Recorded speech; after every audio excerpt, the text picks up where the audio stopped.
But on the other hand, good music is good music. I would have listened to it. I would have said, okay, this is like a throwback. This is a a hair band thing. This is a power metal thing. I'll give it a listen. I'll let you know if it's. I'll let my fans and listeners know. Is it good power metal? Is it bad power metal? You know what I'm saying? I can do that objectively. So I just want to. That's the momentary music lesson for the day. In other words, if you go to all the effort of producing a CD, in a studio, spend a lot of money. These people did. I can tell the quality of it. Make it. Tell us what we have to expect. You know what I'm saying? And we'll listen to it a lot more open. At least I will. I mean, most metal fans we know they're as open-minded as Ku Klux Klansmen, in Alabama in the '60s. Metal fans like what they like. Just like most country western fans like what they like, but there is a group in between that will actually, if you say, "Hey, listen to my music," they'll listen to it as long as you let them know what to expect. Don't lead us astray. Any thoughts on that, Chuckles? Has this happened to you? And it doesn't have to be in music. It could be movies. It could be live performances. Anything. Oh yeah, it's happened to me a couple times, especially with movies. A good one, Carnosaurs. Okay. Shows a dinosaur on the front of it ripping up this chick. It is never in the movie. The chick or the dinosaur? The chick. So you're waiting for the scene to happen, and it's never in there. So they just used this. I don't know if it's on the DVD or whatnot, but they never put it in there.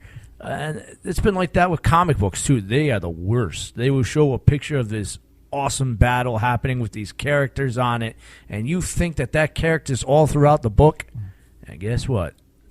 It's not. It's on maybe 1 or 2 pages, but they got you. Now is that still the case nowadays? Because I know comics have gotten a lot more honest than they used to be. No, they have not. They have reverted back. Huh? They have reverted back to their sneakiness of saying this character is on here.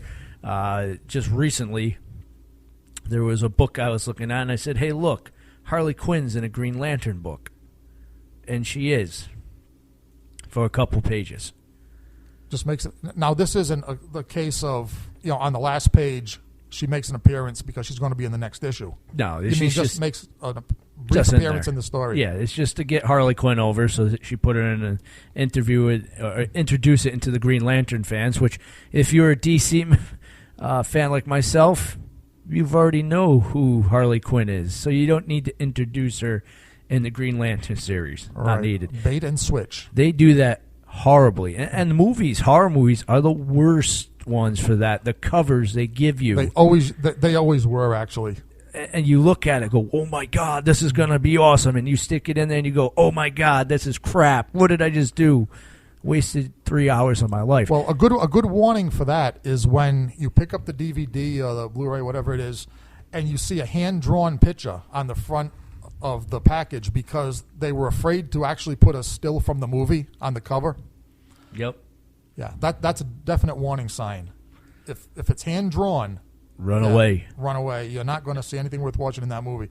I'll tell you, that goes all the way back to the beginning of movies. Well, at least the beginning of low-budget horror movies. I mean, I remember back in the 50s, not personally because I'm not quite that old, but I remember being told, and as a matter of fact, it was in that Johnny Depp movie, Ed Wood, which was the story of the famous low-budget producer Ed Wood, that back then, Quickie, in the Quickie Row, as they used to call it, of the low-budget Z-budget film producers, they would first come up with a poster. They had no script, they had no actors, they had no production, but they would come up with a poster, and then they would hire, some fly-by-night director to make a movie about the poster. And that was how we got a lot of our giant big bug movies from the 50s. A lot of our Attack of the Giant Leeches was actually pretty good. I watched that recently. But, movies, grade Z movies. They started with a poster and went from there. Comic books now, Chuckles, you'll probably back me up on this, being more of an authority on comic books, but I think I'm right in believing that back in the 60s, 70s, and I think even the 80s, now the way they produced comic books back then, and first of all, speaking of the deception, like if you bought a comic book back in the 70s, or you look at one now, and from the back issues, the cover will often have nothing to do with the story inside, absolutely nothing. But now that wasn't really deliberate on Marvel and DC's part. It was necessity because of the production techniques back then. The cover had to be completed before the story was even drawn and colored by the artist and inker. In other words, there was no way they could avoid in other words, to have the cover ready for the story at production time, at printing time, the cover had to be drawn way in advance. Is that? They still do that. They still put the cover up and it has nothing to do with the story inside of it. Very rarely will it have something to do with it. Right. What I'm saying is back then it was necessity. Yeah. And nowadays there's no excuse, though. No. Right? In other words, maybe it's just tradition. No, mess with everybody then, mess with everybody now. Right? Yeah. Why break something if it's not broken? You know what I'm saying? Why fix it?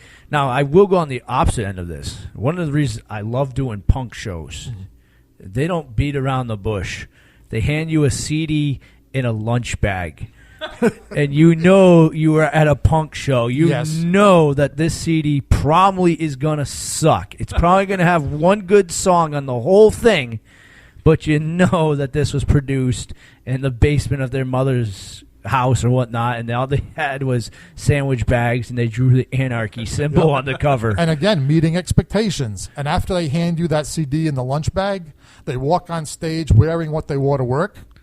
And they go to town. And they hammer on those guitars looking at their feet every moment. That's hitting way too close to home.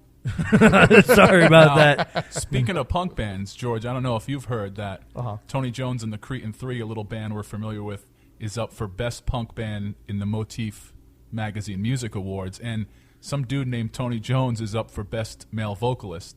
Now, the reason that this is funny is because we haven't played a show in like a year. We haven't. We've been on hiatus, unable to find... Well, people basically... that'll leave the house on the regular basis. Yeah, basically unable to find a drummer that, like Tony says, will leave the house. Unable to find a guitar player who will leave. What is it, his girlfriend? Or what's keeping him back? Cat? His cat, perhaps? His cat, maybe. It could be. But basically, yes, of the Tony Jones and the Cretin 3, Tony and I are the only people willing to put aside, shall we just diplomatically say, other interests long enough to record music and perform it. But yes, I mean, if there's any drummers out there that want to be in Tony Jones and the Cretin 3, if you can keep a 4/4 beat. The award-nominated Tony Jones and the Cretin 3. The award-nominated and soon to be victorious. Yes, Tony Jones, you didn't quite succeed running for lieutenant governor, but there is no stopping you in this Motif election. I'll probably get about the same amount of votes. Which will put you over the top in the Motif election by about a factor of 10. Now, I know I'm probably going to grab a DDT from the big guy across the table here, but I hope your guys' bands get out there before Paul Rodriguez's band gets out there. I've been hearing about that project for about 2 years now, so I'm hoping maybe your guys' project beats that. Now, Paul Rodriguez, to fill in our unknowing listeners, is a fellow musician in the Rhode Island area. Sandy's Edge. It was a good band back in the day when they started off. Very, very good band. And then they... it went on... It went on... I don't know. I won't say it went on hiatus. I'll say it fell apart. Yeah, it went on a hiatus, almost like a 10-year hiatus. 10-year hiatus. Right now he's trying to do some... Okay, another good piece of advice to anyone who wants to actually leave the practice space and go out on stage: don't be a perfectionist. I'll tell you, this is one fault that Tony Jones and I do not suffer from. We are not afraid to go out there and be completely imperfect on any night of the week. That's why I love punk music. You guys aren't perfectionists. You get off your butts and you go and you play. Yeah, but it doesn't matter what category of music it is. If you cannot be a perfectionist and expect to play live shows, you can't. It will never be perfect. You are going to screw up. You are going to always be missing the musician that you want, the second guitar player you want, the keyboard player you want, or the violin player, whatever the category is. If you're in classical music, you'll always be trying to find the ideal violinist. I'm saying you'll always be missing or wanting something that isn't there yet. Don't let that stop you from getting out there. Now, George, we've waxed philosophical on this in the past, and my advice has always been to just do it, right? And we're going to get sued by Nike for me saying that. But quite a few years back, I just woke up one morning and I said, I'm going to go back into radio. And by the end of the day, I had a radio show. And then one day I said, George, you should have a radio show. And a few weeks later, you had a radio show. I had one. Yeah, and here we are. I mean, the terrifying thing is I've lived my whole life that way.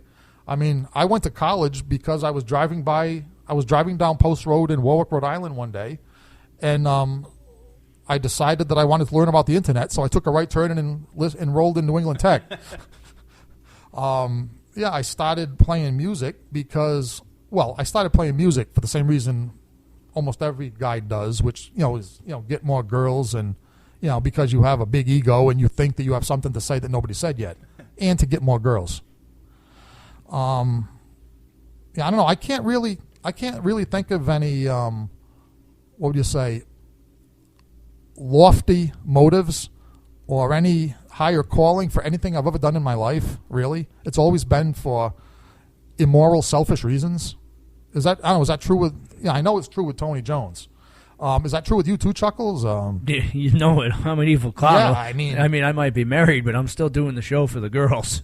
Yeah, I mean, I mean, which goes to show what I've always thought. I mean, these charities you do from time to time, that's a smokescreen. Damn right.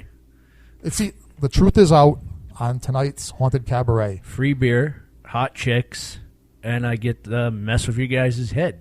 And you're paying for me to do this. Damn right, I like it. Yeah, I mean, myself. I mean, I do charity events just for the free publicity. I mean, anybody that doesn't know that, you're a bigger idiot than I think you are. I mean, come on. And we're not alone. I mean, I'll tell you, the only person that ever owned up to it, the only person that ever said it like it was Sting from the band The Police. They wanted him to be in one of the, I forget if it was going way back on one of those, Aid for Africa things or Aid for a Hurricane things, or I forget which aid it was. But he just said, well, no, he said, I'll just, something to the effect of, well, I'll just write a check. He says, isn't this really nice of everybody, getting up there and playing a show like they would do anyway, doing what they do best anyway, having a good time anyway. I mean, where exactly is the self-sacrifice there? He's the only one that ever said straight out that, charity work on the part of celebrities is no such thing. So, hats off to him, and I'll be the second one to admit it. Yes, can't buy that much publicity. Let's see. Okay, these segues, they just happen. I end up saying this on almost every show. But yeah, maybe I shouldn't have said all that I just said, but, as the Midnight Creeps, just can't get it right here on the Haunted Cabaret, Rhode Island Free Radio.